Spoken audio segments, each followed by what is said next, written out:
Okay, good morning. I'm here with Joel Trickey, and Joel is going to give us a state of the course at this point.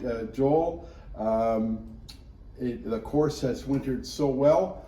I don't know why. We'll talk about some of the issues we faced, but wow, it just really came out well. Why this year? Because I remember years where we'd undo those tarps and we lost the green and we lost, this and that and the other thing. So why this year? If I knew the answer to that, maybe I would be somewhere else right now. But it all depends on how things happen in the wintertime. We got all those rains in January and February, but it didn't get far down right to the crown level of the grass, and it didn't kill it. Now it did. We have issues on 7 and 11 fairways where it did kill it. We had winter kill on those 2 fairways, but the greens came through very well. It never made it through the tarps, and that's why we use tarps for most of the time. They help you more than they hurt you. Some years it wouldn't matter whether you had tarps or not, and everything would be fine. Some years you have tarps and you still get damage. As we saw a couple of years ago, as you remember, I think you were coming up, walking your dog, when we pulled off the tarp on 8 and it was 100% killed. And so, I mean, yes, we came out in good condition, really good condition, and with a few issues which we're dealing with. So that's always a positive start when you're green, and then really in all reality, when your greens are good, you can manage other things a bit easier. So and so the reason why, it all depends on how our winters go. I've seen January's pouring rain and the water gets under the tarps and we've had a lot of damage. You think you're doing. I've seen years where you think we're completely dead and we come out fine. It's just there's so many variables. It's hard to pin it down to what happened. It just weather happened. That's what happened. And you either survive or you don't. Well, the other thing is, I expected, like the work that we did on the traps, we left, we didn't play on them. I came here first game, they were ready to go. Right. We knew by leaving them on the fall, the sod would really knit and it rooted and it was fine. So we just added our sand, and actually the winter compacted the sand. That did. We didn't have to bring tampers out and tamp the sand from when you put brand new sand in. Sometimes that's what you have to do because it's so loose. Yeah. But the winter did that for us. So it's ready to go, and I think they look great. They do. They look really great. I wish they were all like that right now. Not only they look great, they're playing great. Yeah, that's great. That's good. More important. It was a real positive. I think that's really changed number 1 hole. It really looks good down there. We're trying to divert the car traffic out behind those mounds. Yeah. And keep that turf around the greens much nicer. And I think we're trying to do that in a few spots out there and try and get that traffic away. And I think it's going to help. Yeah, you certainly noticed the difference. Okay, and we talked about this with the CTV updates earlier. You weren't here for those, but all the things that we've had to deal with this year, that ice storm was not pleasant. No. And then we had the drenching rain, and now a cold May. Let's talk about the cleanup from the ice storm. It took a while to do. Yeah, and it's still ongoing, unfortunately. But it's at least we're in the in-play areas are all good. April 4th, I think, is when it happened, and you're basically, maybe it wasn't quite as bad as '98 because I was here for that one as well. Yeah. But in '98, it happened in January and all winter to clean up. We had 2 weeks to clean it up and get ready to open it. Plus the fact it was too soft to even get on the golf course to clean it up, and that's what happened. When I walked on the golf course the next day after it happened, it's absolutely daunting to look down.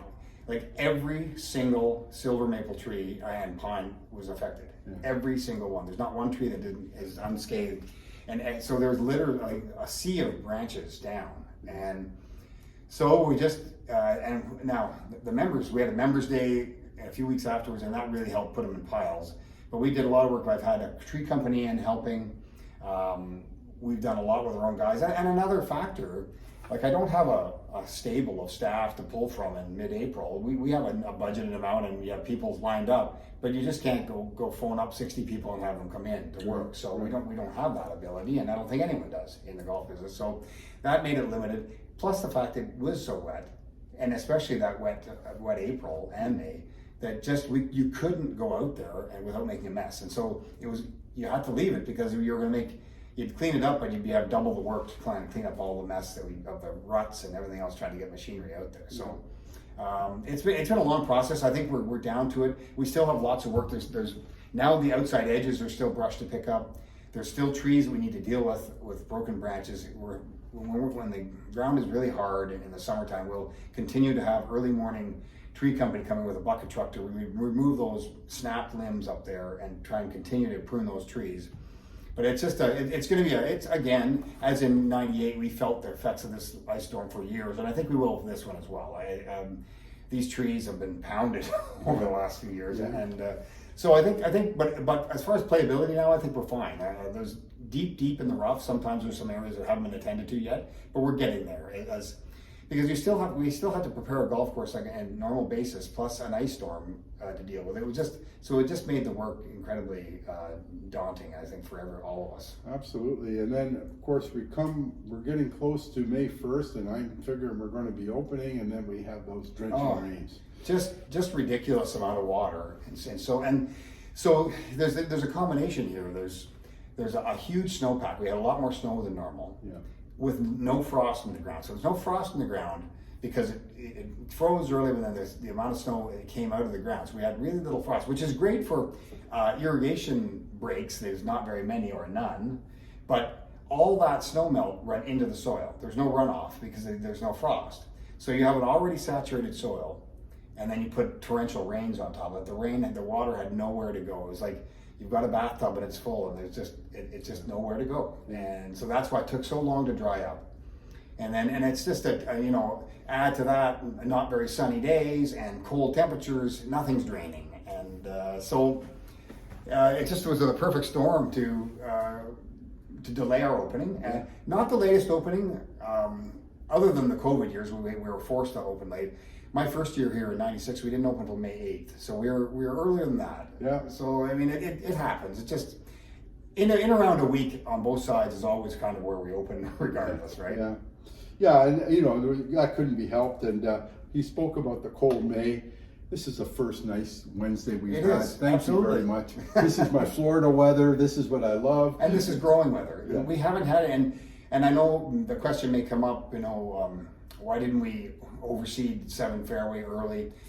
Because unless you have 50-degree soil temperature, you're wasting your time. So I've seeded it last week. We should see some germination soon, and the natural POA annual grass in those areas will germinate as well and come. So those areas will fill in now as this heat comes.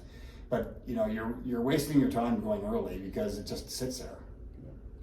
So one of the things I noticed, and you can update us on this, the fencing along the driving range. Could you give us an update on that? That took a big hit from the ice storm. The branches snapped all those wires. And so I know it just seems as simple as putting up new eye bolts, but they're specialized eye bolts that go through that I've got to pick up. We haven't got the parts for it. And it's a big job because you have to undo the wire and restring it all through. And it's just not a 15-minute fix. And I understand we need to get those nets up. So that is going to happen within the next couple of weeks. Even the next week, you're going to see those things back up. We've had so many things on the plate, on the burner, and it seemed getting the course in play first was more important than getting those nets up. And I just as an anecdotal story, it doesn't help me, but I've driven for 20 years without a fence down that driving range up, and that fence had never been okay. But I know we have to get those nets up, and we will get them up. Yeah, but you never drove it when I was hitting the ball off the tee because you were always Listen, the other thing I wanted to mention about the driving range is that drainage is it's really helping. Yes, and I had a question about that, whether it's working when we're really, really wet. Well, it's not going to. You're still. I mean, it was a new lateral put up the edge of a header line up the edge and two spur lines off. So that is not going to drain every square inch of that soil. I mean, obviously. I mean, it's so when we get 3 inches of rain, you're still going to have puddles in the driving range, but it's going to drain much quicker. It won't be closed for 3 days. It'll be closed maybe that day and be open the next day. Now, what we're going to do, as when we see the big rains come, we're gonna find out where those bad puddles are. And then we can put a catch basin and tie into the main drain and get rid of that puddle. So then you keep working like that and you get rid of the puddles, and then finally it's good. I mean, it is way better than it was. Oh my God! Way better than it was. I mean, we were driving like first day, and I remember last year it was 2. Yeah, and every time we had half an inch of rain, it was almost close. So in that sense, it's going to be tremendously better. Is it going to be bone dry after 4 inches of rain? No, it's not. Okay.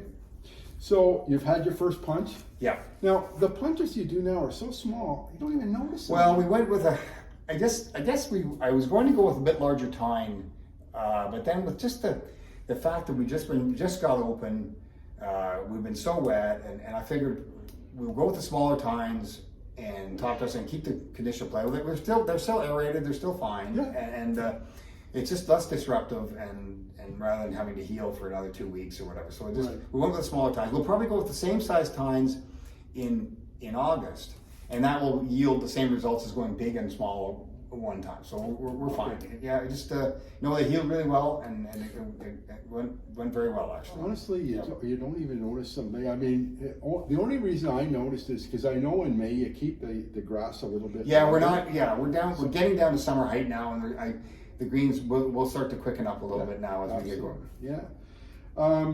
There's some damage on the course from the trees and stuff, but there's one that's curious to me. Maybe you can I've been harping about this. Behind the 16th hole, there's a big tree with huge logs and indentation behind the green. By the way, if you land in that thing, that's ground under repair, so remove your ball from it. But somebody downed a tree right on a property, obviously. It wasn't us, I don't think. No. And there's these huge logs there. What's happening? Okay, what's that? That's a homeowner that lives, that's their tree. It's right on the easement we have across their property to go from 16 to 17. That pine was, I guess, they're concerning our tree company. The tree company that we use all the time also took that tree down.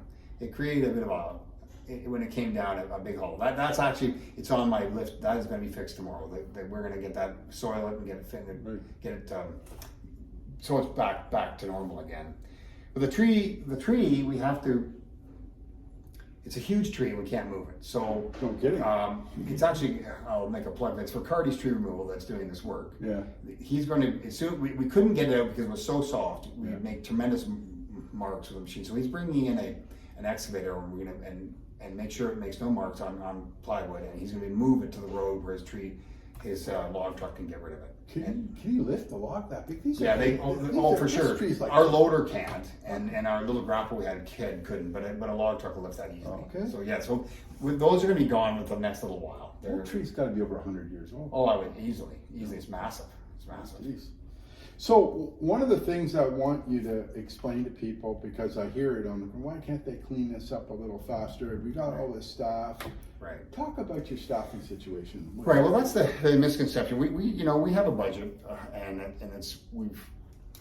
we have enough staff. We have more staff, a little bit more staff but we don't have a tremendous amount of staff. So on a mowing day, with the golf course gets mowed, the greens get mowed every day, but there's a big mowing day, Monday, Wednesday, Friday, when fairways, tees, short grass, rough is always mowed. But these are big. This is a big mowing day. So and that takes pretty well every one of my staff members during the mowing day to be mowing. So that's not all day, but you only have a couple hours at the end of the day to do other things. So it leaves basically Tuesdays and Thursdays, a few hours on those days, to do all the other things you need to do. So sometimes that's why. Why haven't we got to that? Why haven't you got to fix that pothole there? Because it takes organization to get that day that we can end and to get there. And it's just, so we just don't have 5 guys in the morning that I can, on every day, that I can go put on a project and get that completed, done right away. Now that will change a little bit once July and August hit. I will have more, because I bring my high schoolers on to give them hours in the summertime. So then I do have more people on those cut days that I will be able to get to attend to more of those things more often, and it's just a fact of life. It's where we are in our budgetary level, and we've always been there, kind of. I don't think we've ever not. So there's your answer. Well, you might not like that answer, but it is an answer. Not only that, I'm you mow Monday, Wednesday, Friday. You want to burn trees on Tuesday and Thursday, but there's a burn ban on. Right. What are you going to do? Right. Or a tournament's on, and it's Just look at today. Today's men's day, and it's fantastic. We're so busy. It's absolutely fantastic. But you try and do anything that my guys do, anything in this golf, to try and get through this golf course, to drive through it, could take them 15 to 20 minutes. Yeah. Because of there's so many, it's group after group after group, which is I'm not complaining, that's a fantastic way, the way it should be, but it's just a factor in getting things up. So if you don't get, we're trying to fix the drainage, the drainage is fixed, but we're fixing where the channel is dug up the side. We're putting soil and we're gonna seed it, but we have an hour to work. Like they're from 6 to 7, then the range is open. Unless we're not going to close the range on men's day, or there's no need to, because we'll get to it. It just takes a little longer. That's all. So there you have it, folks. Joel, thank you very much for coming in. I know you're very busy, but this really helps us understand what you're going through. Thanks. But we want to thank you so much for the great job you and your staff have done to get this course in such beautiful shape. I can't remember, like I came here, it was like mid-season form. I couldn't believe it. I played Florida all winter, and God bless that guy down there. He's got 12 months of the year to worry about this course, and he does a good job. But you come up here and you say, what a difference. Well, that's great. Well, and just finally, day one. And it's, I think finally we're getting a stretch of weather that we can all enjoy. And no one likes the dark clouds and raining all May. That's frustrating, and it's a bit warmer out there. Now we none of us can complain that it's too warm though. We can't say that because we just not warm enough. It's not too long before winter, so we don't want to complain. No complaining. Thank you, John. Okay, thank you, John. Thank you.